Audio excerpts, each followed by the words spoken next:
Buen día, profesor. Hoy nos encontramos reunidos, yo y mi equipo, para presentar la actividad 4 que se realizó durante el transcurso de la semana y mostrar todos los avances y aparte la finalización del mismo. Este, Bájale, bájale. Este, bueno, mm, dando un poquito de los puntos que vamos a tomar, sería una investigación sobre una línea de tiempo de los microprocesadores, iniciando por la familia del 8086. Bueno, no familia, sino iniciando por el procesador 8086. Y así sucesivamente hasta encontrarnos en la actualidad. También en la parte del D vamos a ver un diagrama de bloques que, que corresponde a los procesadores 8086 y 8088 y también explicar un poquito cómo funciona sus registros.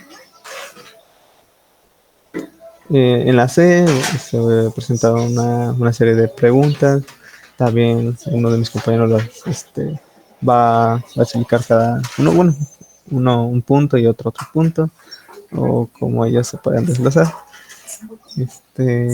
También como último en la D hay una mini práctica de otro programa en el EMU 8086, demostrando cómo se mueven estos registros, de lo que ya se explicó tanto en el punto B como en el punto C. Y pues también demostrando cómo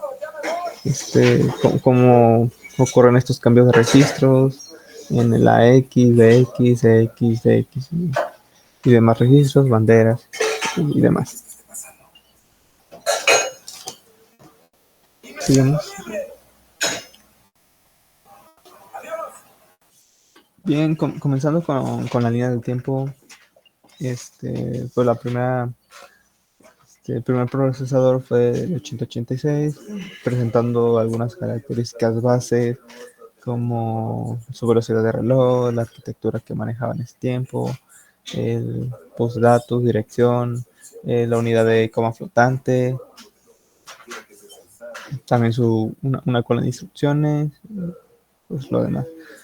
El siguiente sería el Intel 8088, apareciendo en el 1979, que teniendo características similares al anterior 8086.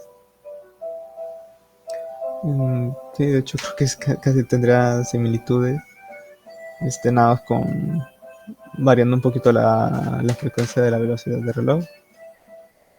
Después tenemos el Intel 80-186 apareciendo en 1982. Pues quizás sí tiene una mejora con respecto a la frecuencia o velocidad de reloj. También, pues, bueno, una parte también la con las instrucciones se redujo un poco de 6 bytes a 4 bytes. También el bus de datos, bueno, el anterior tenía 8 bits, ahora esta otra ya vuelve a tener 16 bits.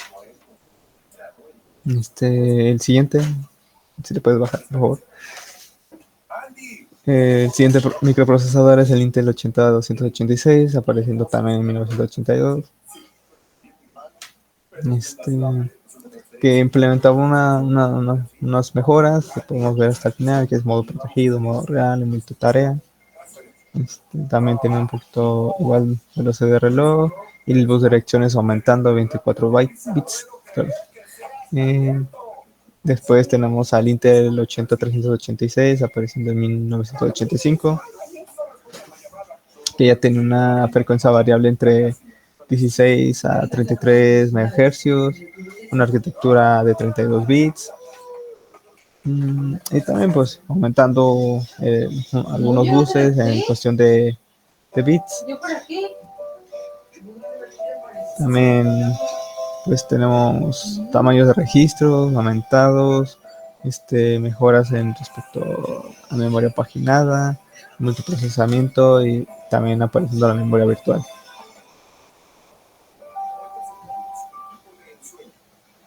Casi las siguientes familias, bueno, los siguientes microprocesadores tendrían características similares, pudieron cambiar la parte de la frecuencia o velocidad, también que se mejoraría la parte de la unidad de coma flotante, y aquí también en el Intel 80486 aparece, bueno, se implementa el caché dentro de la propia arquitectura, dentro del microprocesador. Seguiríamos ahora sí con algo que ya más o menos conocemos, la mayoría, que es el Intel Pentium, apareciendo en 1993. También, o sea, aumentando frecuencias, aumentando direcciones, datos, o sea, bueno, teniendo mucha más capacidad, como se puede ver. También, bájale un poquito. También se implementaba otro caché dentro de la arquitectura, por primera vez las instrucciones RISC, pues bueno, y después ahora seguiríamos con el Pentium 2 1997. Igual, o sea, tenemos cambios con respecto a velocidades, buses, unidad de coma flotante, modo protegido, real, multiprocesamiento, virtual. También viendo igual otra vez los cachés, instrucciones MMX y tecnología Slot One. Bueno, en este punto tenemos en 1997 el Intel Pentium 2, igual sigue con tecnología slot, con multitarea y banderas de virtuales, además de que tiene ya instrucciones MBK. Y continuamos en 1999 el Intel Pentium 3, que aquí lo que diferencia es que pues está optimizado para aplicaciones de 32 bits. Después continuamos con el Pentium 4 en el 2000. Y pues lo que introdujo fue que se extensiones SIM más avanzadas. Y aparte pues de que igual multitareas, arquitectura 32 bits, PPU integrada en el 2003 en Intel Pentium M, pues una de las características que contenía pues es que introdujo el ahorro de energía como Speed Step, y además de que pues tenía una velocidad típica de reloj de 1.3 a 2.6 GHz. Y pues continuamos en el 2005 con el Pentium D. Pues tenía una velocidad típica un poco más de 2.8, 3.6, y tenía un procesador de doble núcleo, y cada nivel tenía pues pues cada núcleo tenía su propia caché del nivel 2. Y en el 2006 pues ya llegamos como un poco de más avanzado, que es el Intel Pentium Dual Core, el cual contenía una caché de 32 kilobytes, un bus de direcciones, un procesador de doble núcleo, y además también aquí en el mismo año está el Intel Core, que tenía un hyperthreading, además de que pues estaban las diversas generaciones incluyendo Core i5, i9, y en el 2010 pues tenemos el Intel Core Sandy Bridge, que se presenta en la segunda generación de procesadores Intel Core con mejoras en rendimiento y eficiencia energética. En el 2015 pues es la cuarta generación, que contenía una mejora de rendimiento y eficiencia. En la sexta generación, en el año 2015, pues esa se caracterizó por que contenía gráficos integrados y una eficiencia energética. Y en el 2017 pues se lanza lo que son la séptima generación y la octava generación, el cual en la sexta generación se llamaba Kaby Coffee, que se centra en la mejora de la reproducción de video y conectividad, y Coffee Lake, que se centró en los núcleos y un rendimiento mejorado. Y en el 2019, que es la nueva generación de Coffee Lake Refresh, y pues aquí tenía un enfoque en el rendimiento de juegos y aplicaciones intensivas. Por último, tenemos en el año 2020 una décima generación con el nombre Comet Lake, y además de que pues se anuncia que va a salir la undécima generación. La Comet Lake, pues esta se caracterizaba con una velocidad de reloj más alta y mejoras en las eficiencias energéticas, y pues pues el undécima generación pues tenía significativas en gráficos integrados y eficiencia energética. Y pues esta fue la línea del tiempo, ¿no? Hasta el 2020, y pues obviamente pues siempre van a seguir pues avanzando, ¿no? Los procesadores. Ahora vamos a presentar pues un poco más de la arquitectura del 8086. Aquí podemos ver un diagrama extenso sobre cómo se manejan los registros dentro de un 8086. De la parte izquierda tenemos la unidad de ejecución, tenemos, como se puede observar, tenemos los registros generales, de ahí que tenemos AX, BX, CX, DX, que a fin de cuentas son registros de 16 bits, que lo podemos representar también en dos subsegmentos, podemos decir que es perdón, HAL y así. También tenemos la comunicación que se tiene con los registros temporales, la ALU, la unidad lógica aritmética, que también se arrastra datos de los registros temporales, y que estos pues son enviados también a la parte del BIOS. También tenemos las banderas que se explicarán también, que nos ayudarán para otro tipo de cosas, también como para el signo, si hay un resultado de 0 o algo así. También de la parte derecha tenemos la unidad de interfaz de bus, que como se había mencionado o explicado en la clase, el BIOS, la parte del BIOS es como si fuese un ciclo perfetch. Bueno, antes del ciclo fetch, que aquí es donde hace la comunicación directa contra la memoria, que va trayendo datos. Y pues bueno, hasta la parte izquierda, no, en la parte inferior derecha tenemos la cola de instrucciones, que pues ahorita se va a explicar. A ver si puedes bajarlo. Bueno, a fin de cuentas la unidad de interfaz de bus es el que va a proveer al sistema de tener la cola de instrucciones llena.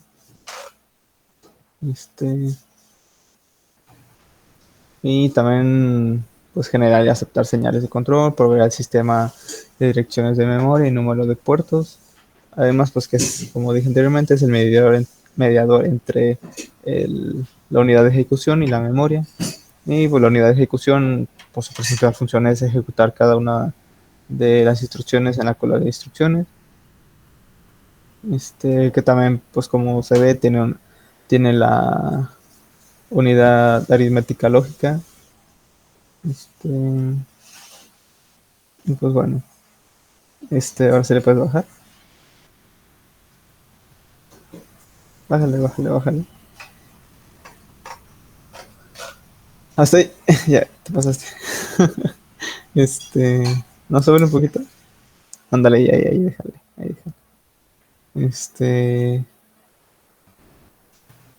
Bueno, los registros de propósito general, que realmente son manipulados de la manera en que desea el programador. Los punteros, también se podrán considerar como registros de propósito general, pero son más utilizados para la parte de localizar algún dato. También tenemos los registros de segmento, pues es un pequeño bloque que se divide en cuatro segmentos, trabajando de manera simultánea. Ahí en la figura podemos ver cuáles son estos cuatro segmentos, cómo se están identificando. Pues sí, cada segmento tiene una función especial que está trabajando en conjunto con un registro de puntero o índice. También tenemos bájale un poco más. También tenemos los registros banderas. Estas son registros también de 16 bits, que contendrán información de algunas operaciones que se realizan dentro del 8086. Pues bueno, vamos a explicar ahora un poco más a detalle cómo se conforman estos registros. Bueno, aquí en esta tabla se muestra un poco de manera más descriptiva todo lo que hace cada registro, o sea, cuál es su función especial dentro de esta arquitectura.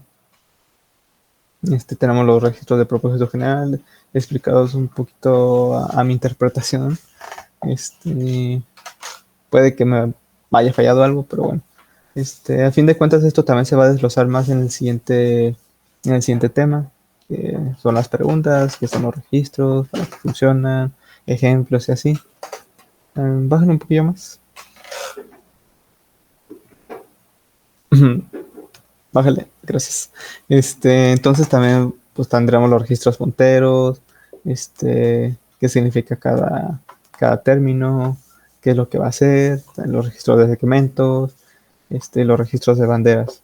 Bueno, a continuación tenemos la parte referente a la información relacionada con las preguntas establecidas, referentes al tema de registros. Inicialmente, como concepto o definición de registro, tenemos que son un espacio de memoria, la cual está caracterizada por tener una velocidad de transferencia bastante alta pero con cierta característica, que es que tiene una capacidad de almacenamiento muy, muy limitada. Esto lo podemos ver bastante en comparativa, por ejemplo, a otros dispositivos que también sirven para el almacenamiento temporal o permanente, ya que entre más nos alejemos de los registros tenemos diferentes capas, como lo son las memorias caché en arquitecturas más avanzadas, la memoria RAM o el almacenamiento permanente. En ese orden nos vamos alejando, y si bien tenemos un aumento en la capacidad de almacenamiento, también observamos que por lo mismo la velocidad de transferencia es un poco más lenta.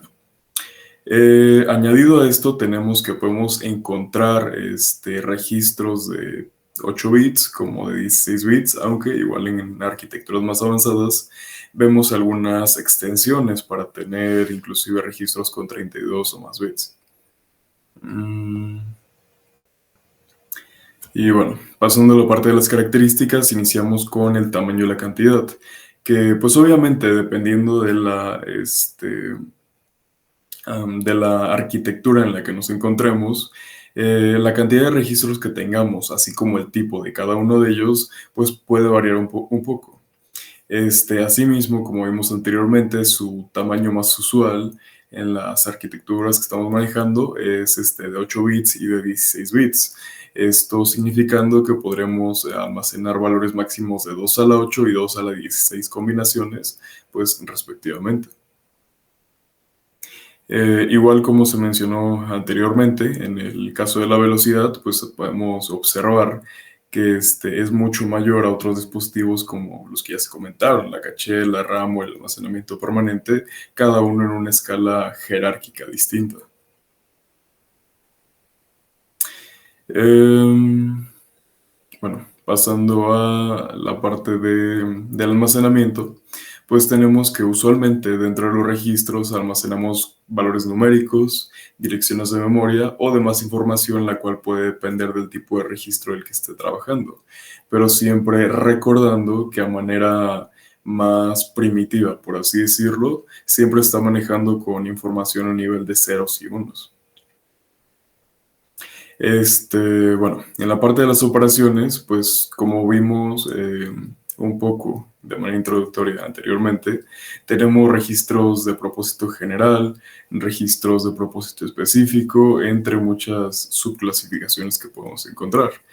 De esta manera, pues, podemos entender que los registros poseen operaciones aritméticas y lógicas, así como de asignación, direccionamiento, entre otras, pero cada una de ellas son divididas entre los tipos de registros y más específicamente entre cada uno de ellos dentro de su clasificación, para que de esta manera tengamos tareas individuales, las cuales optimicen pues, la capacidad del procesamiento, su potencia, entre otras cosas. Bueno, eh, como ya se mencionó anteriormente igual, la capacidad de almacenamiento que tienen estas, por así llamarlo, espacios de memoria, pues son chiquititos, por ende no poseen una gran pues, capacidad de almacenamiento a comparación de otros dispositivos. Y bueno, otra característica sería su uso específico, ya que, pues, si bien podemos enfocarnos en que tenemos registros de propósito general y de propósito independiente, obviamente en la segunda clasificación tenemos una asignación de tareas mucho más específica, mucho más individual y única de ese tipo de registros. Pero aún y cuando tengamos, como lo veremos un poco más adelante, aún y cuando tengamos registros de propósito general, también, aunque estén dispuestos a lo que el programador o la persona que lo esté manejando quiera hacer con ellos, tienen un uso particular que puede ir orientado a alguno de los, pues alguno de sus usos más particulares. Bueno, posterior a esto tenemos la parte del uso de los registros, cuáles son eh, pues las maneras en que pueden ser usados cada uno de ellos. Y como ya mencionamos anteriormente, esto va a depender de con qué tipo de registro estemos manejando. Por ejemplo, en primera instancia tenemos los registros de propósito general que ya mencionamos, los cuales almacenan datos utilizados para las operaciones que tiene que realizar el procesador, esto de manera general, pero lo profundizaremos y lo particularizaremos un poco más en la siguiente sección. De igual manera, los registros de propósito específico están mucho más definidos y especializados para realizar tareas, que son propias solo de ellos mismos. Los registros de segmento son utilizados para llevar a cabo, obviamente, como su nombre lo indica, la segmentación de la memoria. Tenemos cierta sección que queremos tener dividida en porciones individuales y de esta manera podemos almacenar datos, el código, la pila o el segmento extra que también tenemos. Tenemos los registros de apuntador que se mencionaron anteriormente, pero aquí tenemos dos subdivisiones, que tenemos los registros de apuntador directamente y los de apuntador de instrucciones. Para el primer caso tenemos que almacenan direcciones de memoria mediante las cuales podremos acceder al almacenamiento que tenemos en ese momento, por ejemplo la pila, y de esta manera podemos realizar lecturas y escrituras sobre la misma y estar interactuando con la información que tenemos. Por su parte, el apuntador de instrucciones igual almacena una dirección de memoria, pero en este caso almacena direcciones de memoria para las instrucciones que serán subsecuentes a las que se están ejecutando en el momento. Finalmente tenemos los registros de bandera, que igual se abarcarán un poco más a detalle más adelante, pero de manera general tenemos que almacenar información acerca del estado del equipo, así como un poco de información relevante acerca del resultado de operaciones que involucran al procesamiento.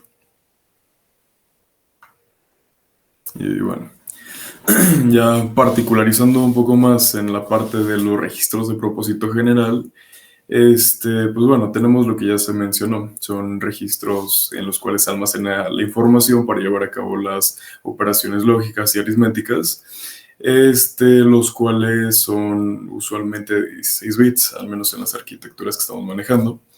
Pero estos pueden ser divididos en dos secciones, la parte alta y la parte baja. Por ejemplo, tenemos el registro AX de 16 bits, el cual tiene 8 bits en su AH y 8 bits en su parte AL. Y bueno, aquí entra la parte que les comentaba. Si bien son de propósito general y pueden ser utilizados al gusto del usuario, tienen ciertas características que los particularizan más en cuanto a en qué situaciones son más recomendables utilizarlos particularmente. Por ejemplo, el AX, que también es llamado el acumulador, en primera instancia almacena el resultado de las operaciones y además es un requisito el utilizarlo para realizar lo que vienen siendo multiplicaciones o divisiones. El BX, que es también llamado pues, el registro base, almacena, como su nombre lo indica, la dirección base o el desplazamiento de los datos que están pues, en ese momento en memoria.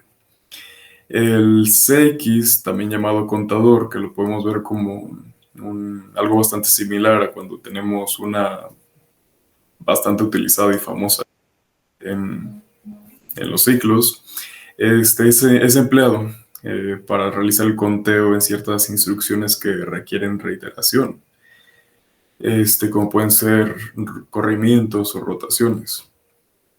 Finalmente, en esta sección tenemos el DX o registro de datos, el cual almacena los datos posteriores a la realización de una operación matemática.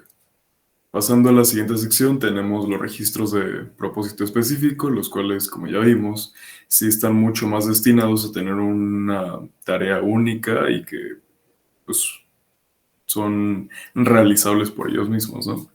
Por ejemplo, algo que vimos en las primeras arquitecturas que teníamos y en las que estamos trabajando, que es la 8086, la 8088 y que se implementaba de manera similar en algunas posteriores, es el requerimiento de un coprocesador. Entonces, para esto tenemos obviamente los registros de control de coprocesador, los cuales nos ayudan básicamente para la gestión del mismo. En este caso, para las arquitecturas que estamos manejando, era el 8087, la unidad que se utilizaba para estas operaciones que iban más allá o trascendían lo que podía realizar nuestro propio microprocesador particular. La siguiente parte se refiere a los registros de estado del sistema, los cuales son utilizados para controlar y gestionar un poco el funcionamiento del microprocesador, así como también la parte de la memoria. Posterior a esto tenemos registros de control de interrupciones y excepciones que como ya hemos tenido ciertos acercamientos al lenguaje ensamblador y por medio del emulador 8086, pues podemos ver que independientemente si trabajamos a este nivel o a un nivel más alto, pues no, en primera instancia pues necesitamos de las interrupciones, como se explicará más adelante, para la realización de ciertos procesos, y además tenemos las excepciones que pues a final de cuentas nunca nos salvamos de que por algún error específico nos lleguen a saltar ahí. Tenemos además los registros de segmento de memoria que están orientados para contener la dirección de memoria donde se encuentra el inicio de cada segmento y de esta manera tener la partición completa. Y finalmente tenemos los registros de índice, los cuales son utilizados para determinadas operaciones, perdón, donde hay que tener un acceso a la memoria, en donde hacen falta determinar la fuente o el destino para pues, ese tipo de procesos donde se realizan copiados de datos, por ejemplo, o también las operaciones que se denominan de cadena. Y pues bueno, en la siguiente sección ya tenemos pues algo un poquillo más práctico sin llegar al emulador, pero pues algo bastante similar, que son los ejemplos de uso de los registros, los cuales quizá también nos ayuden un poco más a aterrizar la parte pues, bastante teórica que vimos con algo más implementable. Y bueno, el primer ejemplo trata de la utilización del registro AX para operaciones aritméticas. Como ya vimos, el registro AX es de propósito general, por ende, pues lo vamos a manejar de tal manera. Inicialmente tenemos move AX, 10, en donde el valor de 100 es asignado a X y posteriormente con la instrucción add a x, 200, le sumamos un 200 a la cantidad que ya teníamos en x, teniendo un resultado así de 300. Es una operación pues, aritmética bastante básica. En el segundo ejemplo tenemos la utilización del registro CX para el control de bucles. Como ya vimos, es un contador, por ende, pues lo veremos de manera bastante frecuente en este tipo de situaciones. La primera instrucción que tenemos es move cx, 10, la cual pues, asigna un 10 a cx y posterior a esto tenemos el inicio del loop, dentro del cual tenemos dos instrucciones. La primera es dexcx, la cual decrementa el registro CX en una unidad. Si inicialmente teníamos 10, pues va a ir decrementando a 9, 8, 7 en las diferentes instancias que se ejecuten. Y luego tenemos la siguiente instrucción, la cual da un salto, regreso al inicio del loop, siempre que CX sea diferente a 0. De esta manera se va a ejecutar e irse decrementando hasta que pues, ya no pueda decrementarse más allá del 0. La tercera es acerca de la utilización del registro de X para especificar un puerto de entrada o salida. Entonces, inicialmente asignamos a dx el valor del puerto de comunicación serial, que tenemos el 3F8H, y una vez que esto ya ha sido asignado, por medio de in.al, dx, se puede leer un byte desde el puerto que hemos asignado.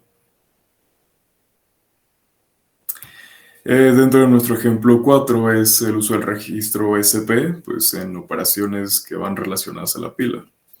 Inicialmente establecemos el puntero de la pila en la posición número 100 por medio de la instrucción move hacia el registro SP. Y una vez que tenemos esto, por medio de manera auxiliar con el registro X, vamos a apilar su valor dentro de la pila, para posteriormente desapilar el valor que teníamos en el tope de la pila, pero esta vez dentro del registro BX. Finalmente tenemos la utilización del registro DS para el control de segmentos. Inicialmente asignamos un valor de 1000H al registro AX y de esta manera, por medio de move dx, ds, AX, establecemos que ds debe apuntar al segmento 1000H que teníamos cargado en la sección de X.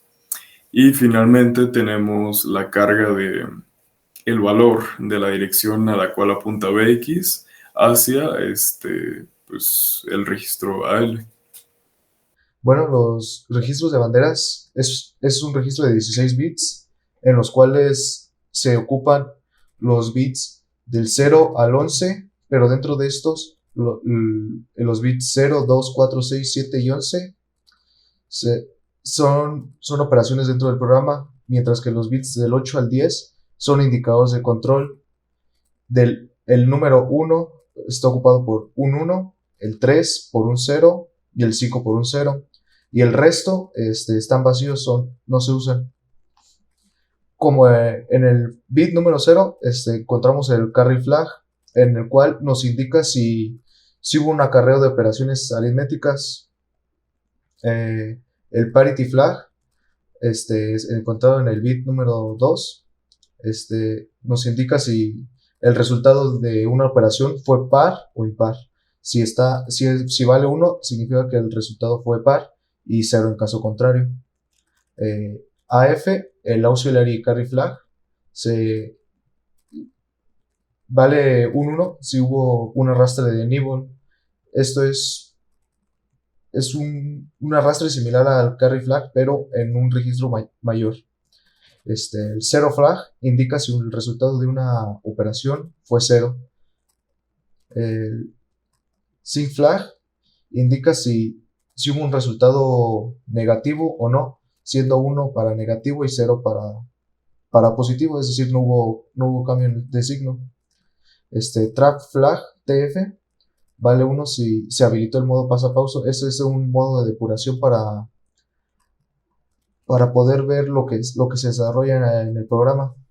El IF, el interrupt flag, controla si se permiten o no las interrupciones de manera externa fuera del propio programa, dentro del MS2.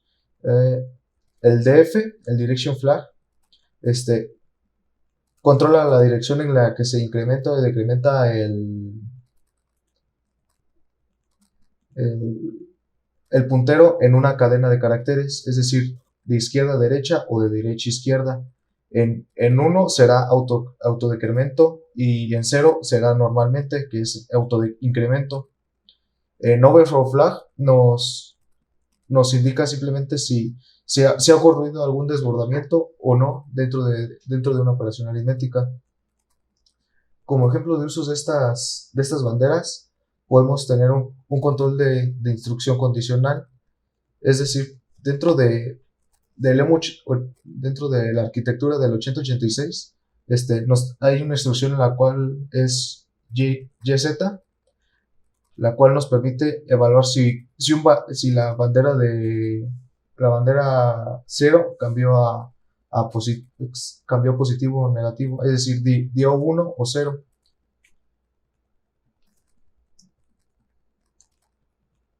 Como otro ejemplo tenemos el manejo del desbordamiento, es decir, mediante la instrucción jump if overflow podemos determinar si ha habido un desbordamiento durante una suma o una resta, y así poder manejarlo de la manera que se crea más conveniente. Por otra parte, en la depuración de programas sería el trap flag.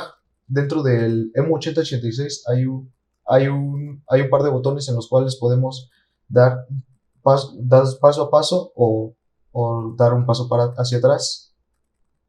Otro ejemplo sería el control de interrupciones, es decir, si deseamos que durante la ejecución del programa se vean reflejadas interrupciones externas o no, y lo podemos controlar mediante el comando CLI, en donde ya no se permitirán las instrucciones, y STI para volverlas a activar.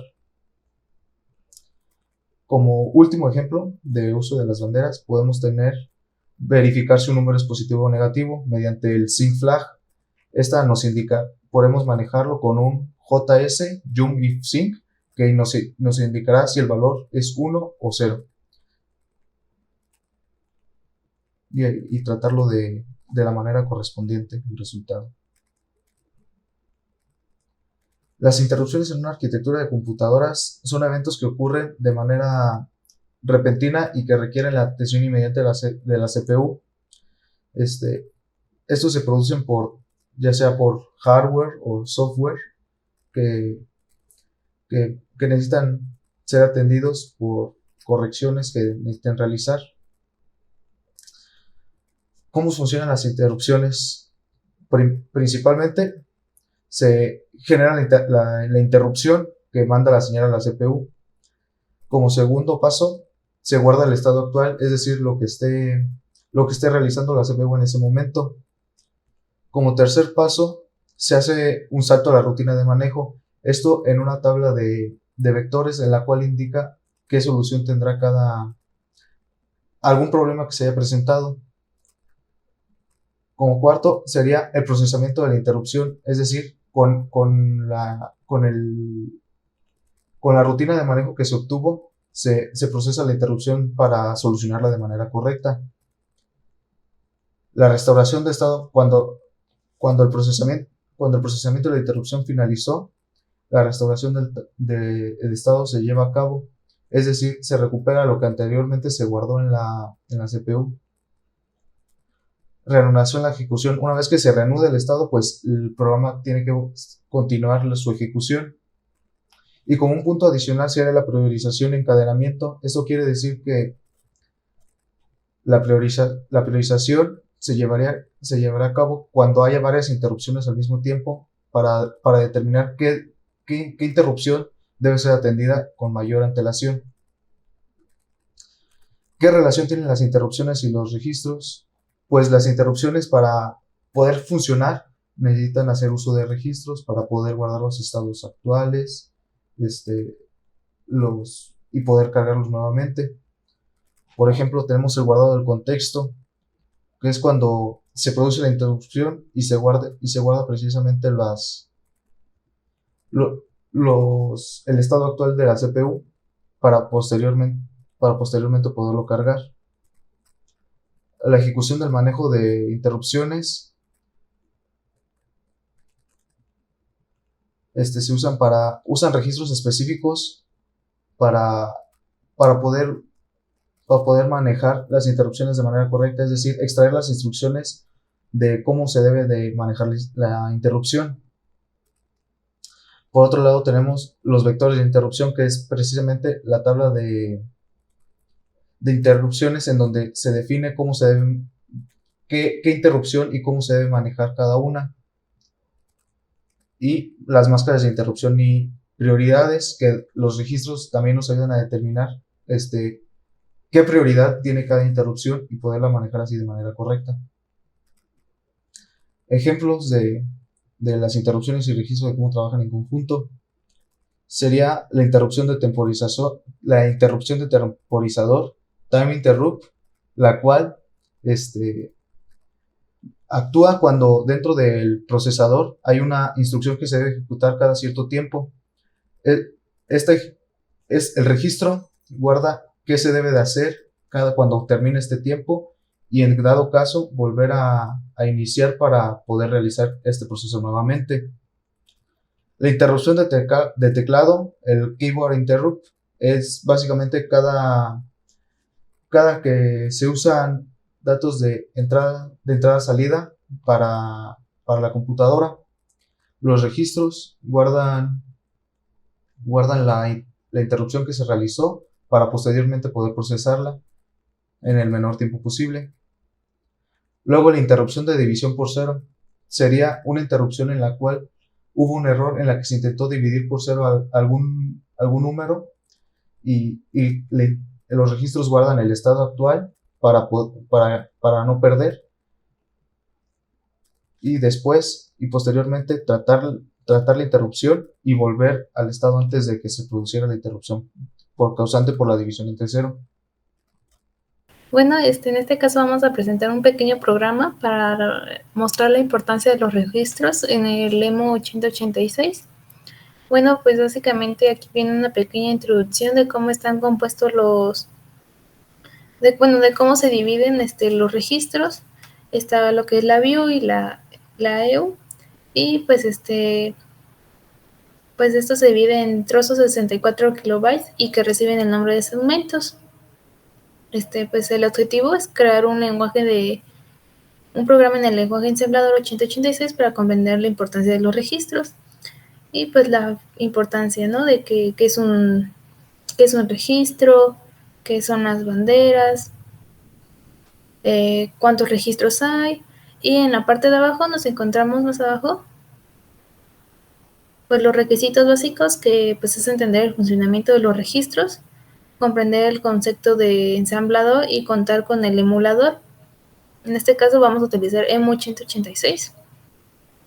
Y bueno, para el desarrollo lo que primero fuimos a realizar es pues fue un diagrama de flujo, el cual, bueno, nuestro programa se basa en un ordenamiento de burbuja de un arreglo de 8 elementos. Y pues básicamente aquí vemos que pues inicia, hacemos el arreglo de 8 números, va a ingresar en 2 ciclos. El primer ciclo para ingresar a otro ciclo, donde aquí es donde en el segundo ciclo es donde se va a ir haciendo las comparaciones y el intercambio. Aquí se puede observar donde ella hace la comparación, ¿no? Entonces, pues nos pasamos al programa y pues aquí está el programa, ¿no? En la parte de datos está declarado el array burbuja de 8 datos. Yo los declaré de tipo byte y con 8 elementos. Tenemos la variable A que indica cuántos elementos son. Y pues ya en la parte de abajo pues tenemos la estructura básica, ¿no? Entonces, pues entonces tenemos el código. Pues inicializamos nuestros CX, CI y DI, pues van a ser nuestros contadores. CX va a ser para el contador de ciclos. Y pues iniciamos el ciclo 1, que es donde inicia pues la primera vuelta, ¿no? Del registro. Y pues lee el registro. Y pues pasamos la dirección.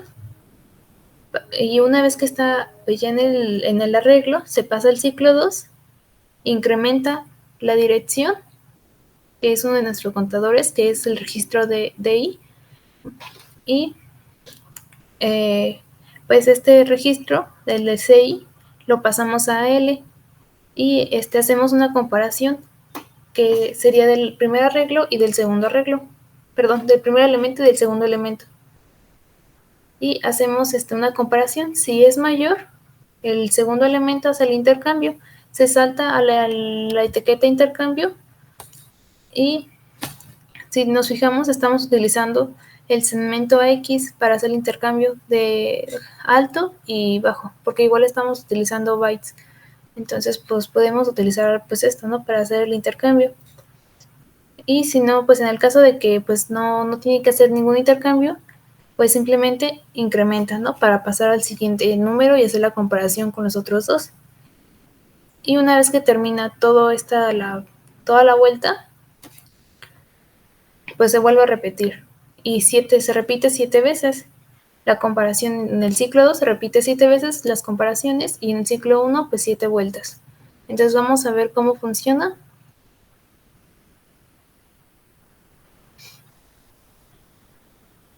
Vamos a ir paso por paso, primero mostrando las variables. Ya las tenemos aquí pues mostrando con un sign y 8 datos, que son el número de datos que tiene el arreglo. Y pues vamos a ir paso por paso.